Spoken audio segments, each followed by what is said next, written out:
Welcome everybody to Metagenomics lesson 9. We are going to talk about bin evaluation today. And in lesson 8, we talked about how to take your the contigs from your metagenome assembly and turn them into groups that represent individual organisms. What we're now going to talk about today is how to assess how good those groups are.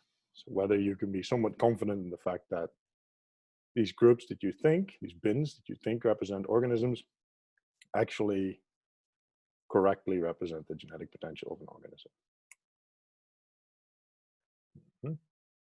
So, in a nutshell, the two main ways that we think about bin evaluation are completeness, which in this plot is shown on the horizontal axis, and contamination, which is shown on the vertical axis. We'll talk about this specific plot a little bit more detail later in the presentation, but it shows you the two axes that we think about in terms of bin completeness. So we'll first talk a little bit about what bin quality control is and why we would do it. Then we'll talk a little bit about marker genes, about the two most used in marker genes, marker gene analysis. We'll talk a little bit about what we can do to evaluate bin quality beyond just marker genes. And then for the second half of this, we'll do a practical demo of CheckM, the tool that we discussed in the point 3. So a recap from the previous lesson on binning. What is binning?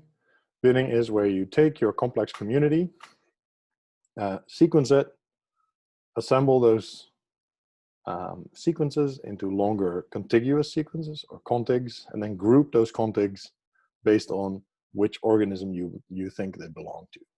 So that's shown here on the left track of this,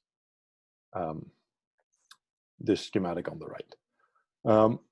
However, everything that we're talking about today, so evaluation of bins, is also applicable to genomes derived from any other source, such as single-cell genomes, like here, and other alternatives to binning we discussed in lesson 8. Now, what we discussed in lesson 8 as well is that the two principal ways of binning is by sequence composition, here on the left plot shown on the horizontal axis, and sequence abundance, here shown on the vertical axis of the left plot. If you have multiple data sets from the same or similar environment, you can do differential abundance binning, and that is shown here on the right, and allows you to resolve things that with just abundance and sequence composition would be hard to resolve. We also talked a little bit about possible errors in binning in lesson 8, and that's schematically represented here. On the left, you see the true place where all the true bins that the contigs belong to, and then on the right, you see a mock of how the binning process could work and what the possible errors are. So in green, in both bins, are things that are binned correctly and grouped correctly. In blue are things that are included but shouldn't be included, so-called contamination that we'll be talking about a little bit. And in red, you see false negatives, so things that are missing from the bins that will be captured by bin completeness. So these are possible errors, and this is why it is important to check how good your bins are. Now, the consequences of poor binning or poor data quality are what we could refer to as database rot. Once you have made your bin, made your genome, the standards in biological sciences require that you submit it to a database for future use, which means that if you publish on your bins, it will be in a database and it will be there for everybody to use. If your bins are poor quality, so contain a lot of erroneous data, then you'll basically make the database itself less reliable. So anyone who in the future uses that database will have less reliable results. And examples of those less reliable results are comparative and pangenomics analysis. So where you take all genomes from a certain group or clade and try and compare them and see which genes are present in that specific group, or which genes are present in an environmental dependent manner. And if you have genomes or genome bins in databases that are like highly contaminated, you'll risk making like erroneous interpretations on pangenomics or on ecological or physiological hypotheses. The other one, a big one, is each bin has genes and proteins associated with it. And the taxonomic label of that bin gets associated with those genes and proteins. So if I do BLAST on NCBI, and I BLAST, say, RNA polymerase from E. coli, what I get back is all E. coli sequences. Now, if I included an E. coli RNA polymerase in, say, an archaeon, then suddenly I'd get E. coli, E. coli, E. coli, E. coli, methanosarcina, and then more E. coli. So clearly that is not the right association, and for RNA polymerase that would be easy to find. But it becomes harder if it's not, if a gene gets passed around or isn't as widely distributed. And that's what is shown here on the right. On the right, we have 3 bins. This is a tetranucleotide PCA plot, so a plot based on sequence composition alone. And we see the size of each dot, or each dot is a contig, and the size of each dot is determined by the length of the contig. So we see that the longer contigs tend to overlap in these 3 nice clusters. The color coding on this is by a taxonomic affiliation. The color coding is the fraction of genes on the contig that is annotated as archaeol. So we see that this bin is not an archaeon, this bin is not an archaeon, and this bin happens to represent an archaeon. What we also see is that there's a bunch of stretches of DNA over here that have 20 or 30% archaeal genes. Same here, 30, maybe 40%. Those could indeed be archaeal genes. They could also be the result of errors in the database, where we have,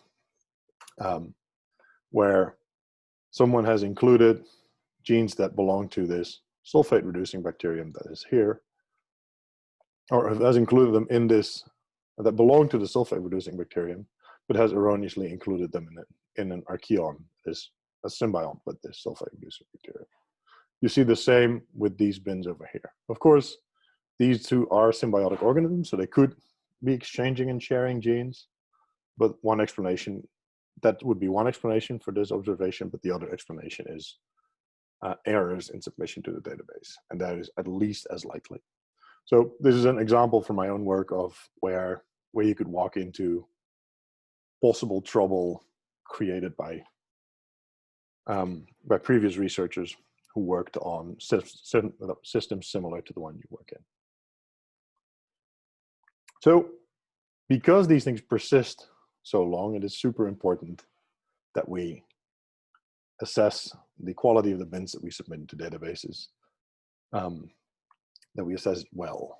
And the main way we assess this is marker genes. This is not an old field, as metagenomic binning has come to fruition, and metagenomic binning has come to fruition in the early 2010s. So also came the ideas of how to check whether things were correctly included. Initially, they weren't so much discussed as bin quality assessments, but they were more included as what the likelihood was that a config was placed right into a bin correctly. And in only in early 2010s, in, for example, the papers that I've quoted here, people started thinking of solid ways of quantifying how complete a bin was. So Chris DuPont in 2012 took 107 hidden Markov models, and that were so-called single copy genes. So that means they're present in just a single copy in almost all genomes. Now, things that are single copy are never completely universally single copy. Sometimes there's genes that are missing, or sometimes there is genes that are duplicated in very specific clades. DuPont et al. Then used these 107 hidden Markov models to search and then extrapolated the percentage of the genes found to the entire genome to assess completeness. So say you find 80 genes of 107, you get a completeness of around 75%.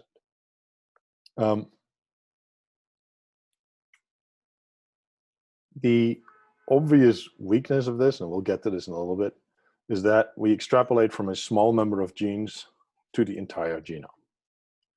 A year later, Mats Albertson et al. Wrote, there's no best practice for validation of population genome assemblies, but they used the same set that DuPont et al. Had pioneered.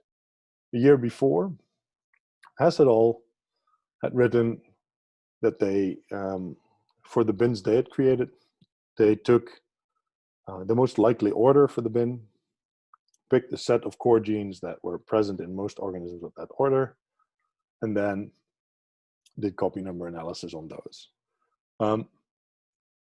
This one stands out because this is essentially the same procedure that CheckM uses today, just in a lower throughput way.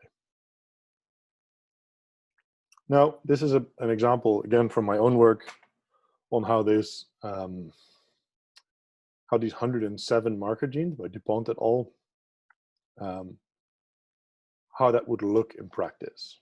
My apologies for the color scheme. I was not super aware of the usage of green, red, and gray and how poor that works for people who are colorblind. But here in this schematic, each column is a genome, each row is a gene or an HMM, and each box can be three colors. It can be green, such as the one up here. It can be red, such as this one, this one, or it can be gray, such as these lines here or these. And green indicates the gene is present once, present and present only once. Red indicates present but more than once, and gray indicates absence. So what we immediately see is that these are relatively good. You don't see a whole lot of duplications, and you don't see a whole lot of gray. We do see that, for example, this genome is a lot less complete than the genomes next to it because there's much more gray. We also see that these 5, which I happen to know that are related, consistently miss certain marker genes. These are examples of single marker genes that are not present as universal as they were thought to be. We also see these stripes across. These are marker genes that have 2 different variants across the tree of life that tend to be mutually exclusive. So in this case, this organism has the lower variant, and then this organism has the upper variant. You basically see, and in this case, either variant's absent. Now, so the caveats here, not all genes are present in all phyla. We see that over here on the side, for example. And redundancy doesn't always imply contamination. What that means is this gene, for example, which is duplicated in this organism, is duplicated in all organisms of that lineage. So it does not imply that a contig was erroneously included in the bin It more implies that a gene duplication has happened there. That is rare enough for this gene to still be considered a single copy marker gene, but common enough that it is also the case in some other lineages. Now, a more sophisticated way to do this is through the program CheckM. So what we previously saw is looking at individual genes and individual genomes and just comparing all of them across, and knowing that the percentage that you get is never complete, because 100% is not attainable if things are mutually exclusive. So CheckM uses a similar workflow as proposed in Hess et al. In the 2011 paper that I quoted a couple of slides ago. It takes the putative genome, so your genome bins, and it infers their position on a pre-computed tree of life. So what it does is it takes your genome bin as DNA sequences, does protein prediction or gene prediction and protein prediction, uses a small set of markers, 43, to place each genome bin in a position in the tree. And then based on where that organism is in the tree, it will pick a set of marker genes to be as comprehensive as possible. So if your bin is E. coli, for example, it will know that there's a lot of E. coli genomes available. It will place it with E. coli, say there's a lot of E. coli genomes available, and we know very well what an E. coli genome looks like. So the set of marker genes that we use can be several hundred genes. If you can use several hundred genes for a quality estimate, then of course your quality estimate gets a lot more detailed, or even 1,000 genes. It gets a lot more detailed than if you just use 50 or 100 genes, right? So the more genes you can use, the better your quality estimate gets, and also the better the fraction of the genome that is covered. Because it's not just that these 107 marker genes are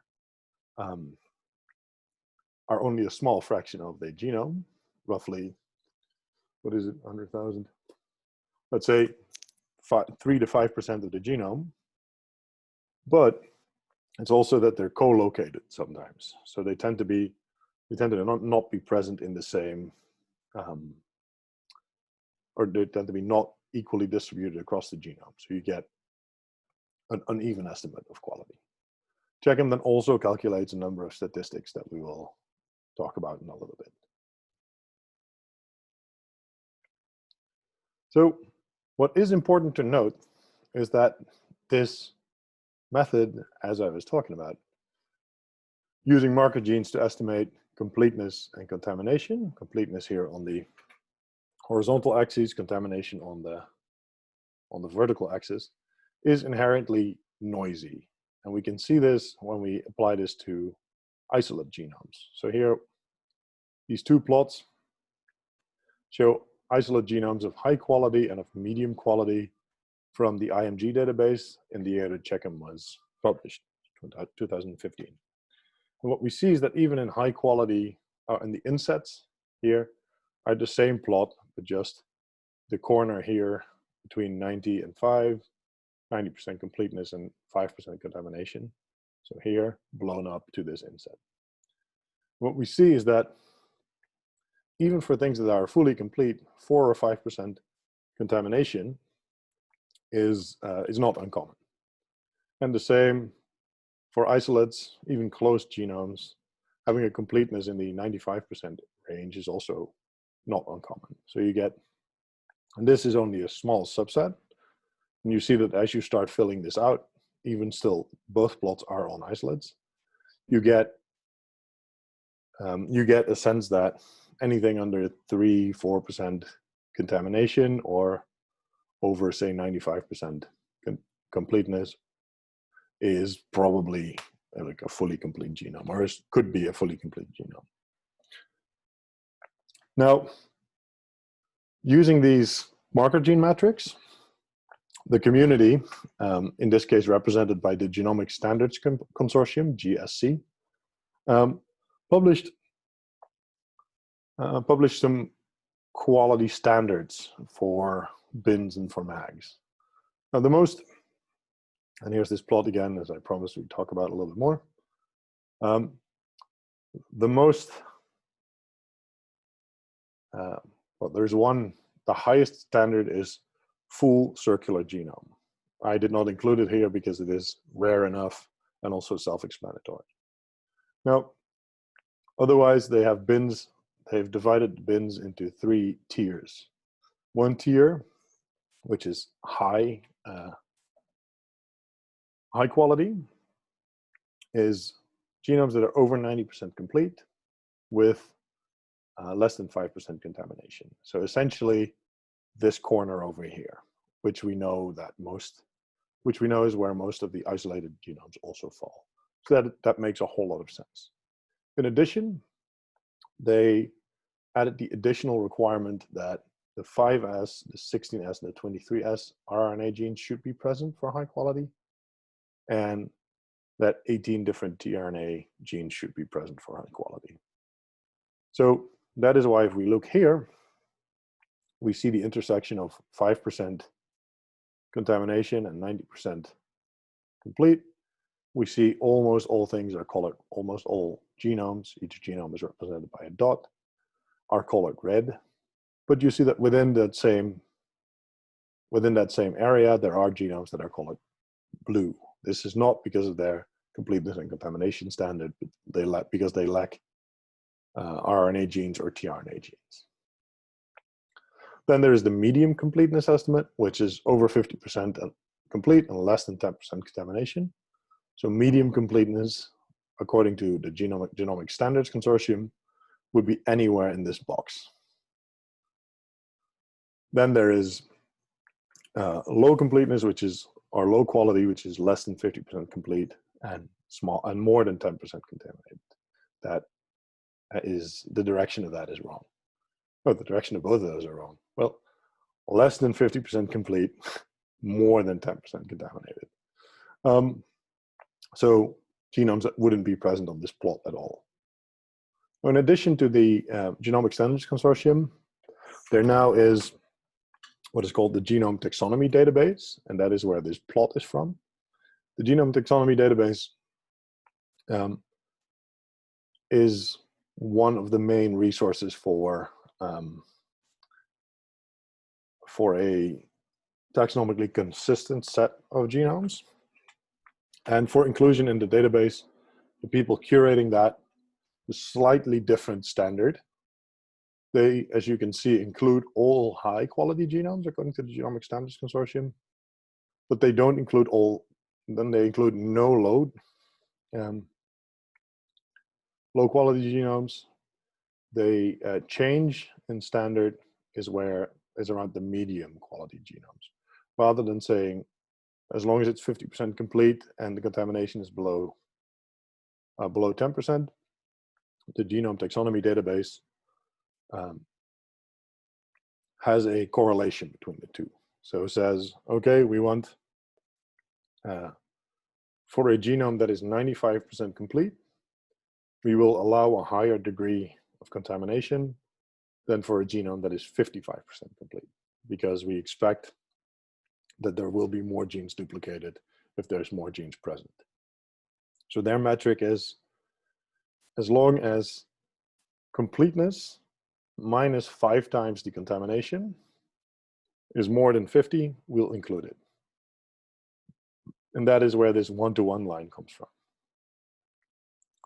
Any of the exceptions on the one-to-one line, so this, these are things that are deliberately included because they have been externally validated and are shown that that level of contamination, either that high level of contamination or that low level of completeness, is shown to be a property of the genome rather than a property of the binning process or of the assembly. An example would be these the organisms that I showed a couple of slides ago that missed a good number of those marker genes. They will always be in the low completeness range, for example. Now, there are some obvious limitations to marker genes. They are still the most widely used way, because it's easy to say completeness and contamination or redundancy. It's easy to report those in papers and in databases. They are, however, not homogeneously distributed. There is always exceptions to universal or single copy. So exception to universal will lead to a underestimated completeness, right? If there's genes that are genuinely absent from the genome, you'll never get to 100% complete. And exceptions to single copy will lead to an overestimate of the contamination.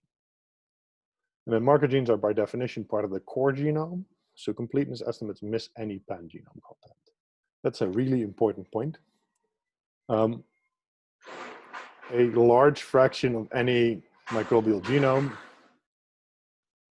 is going to be unique to that specific species or strain. And because of that, it will never be included in a marker gene-based content. Even a lineage-specific marker gene content misses the individual strain-specific genes.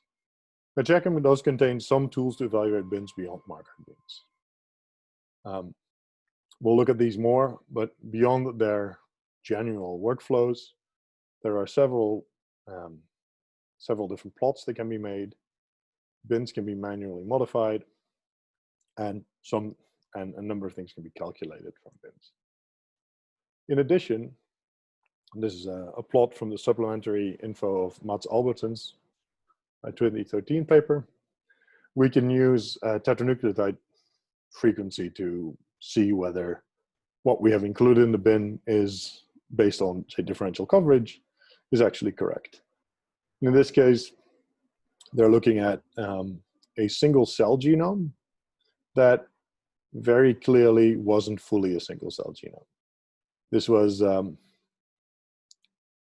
as you can see in the tetranucleotide frequency plot on the left, colored by GC content.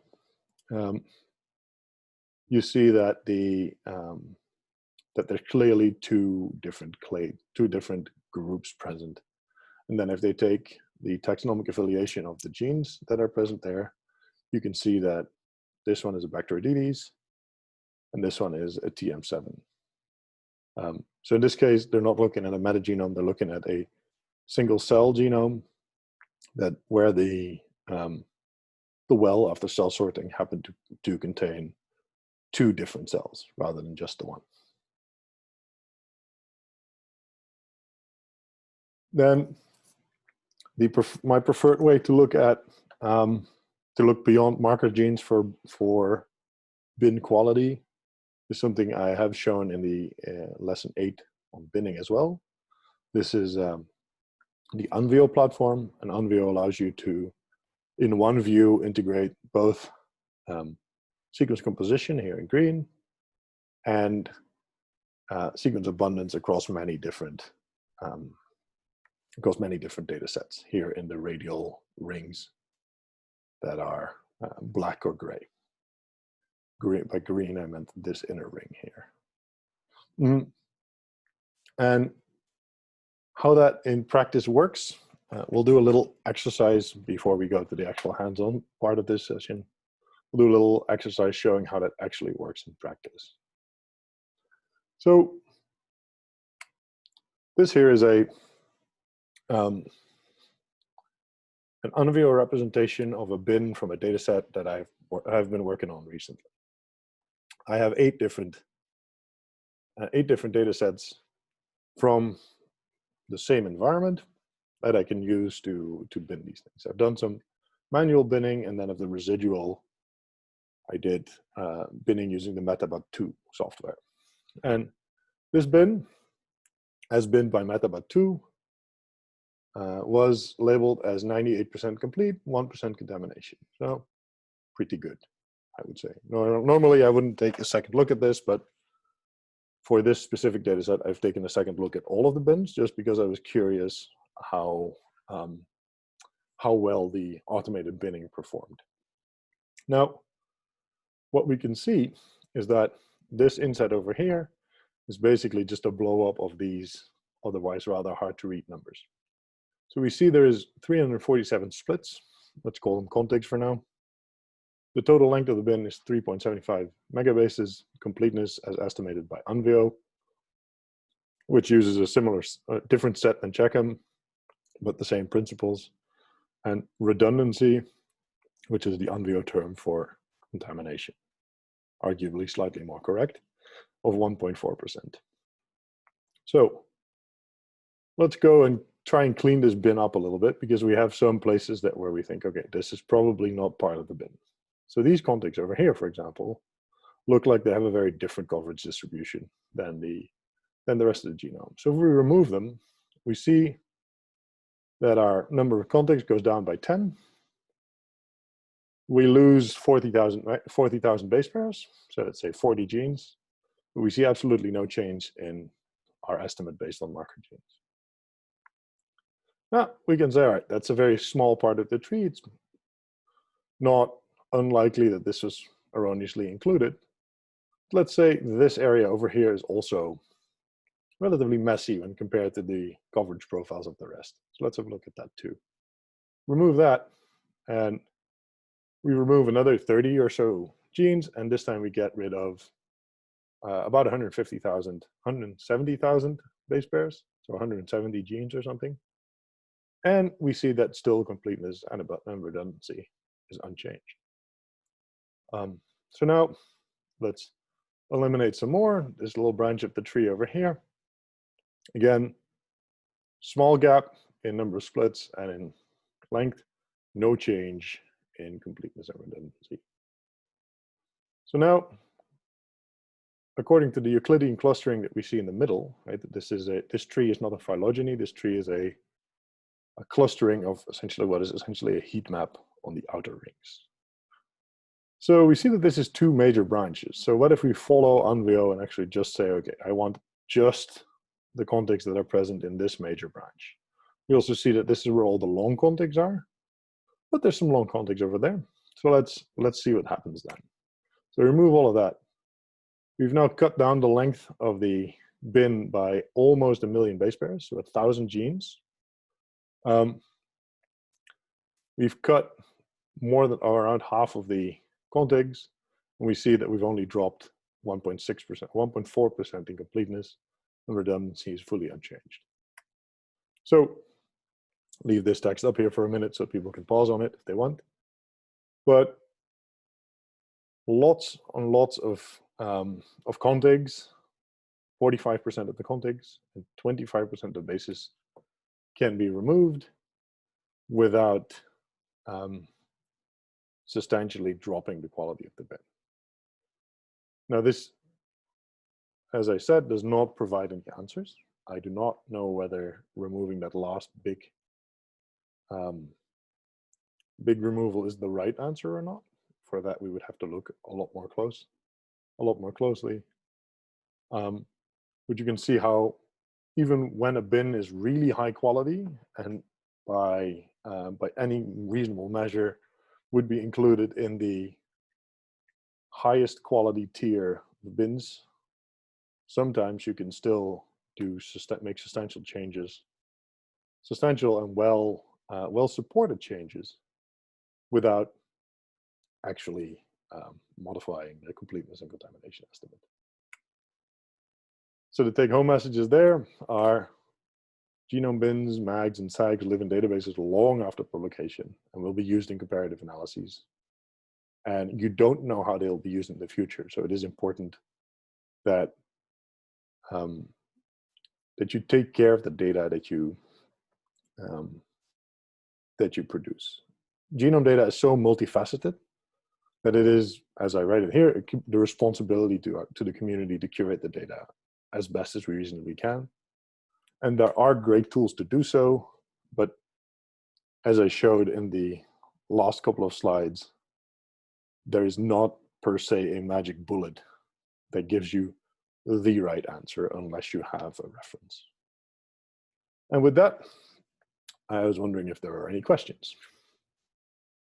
And I will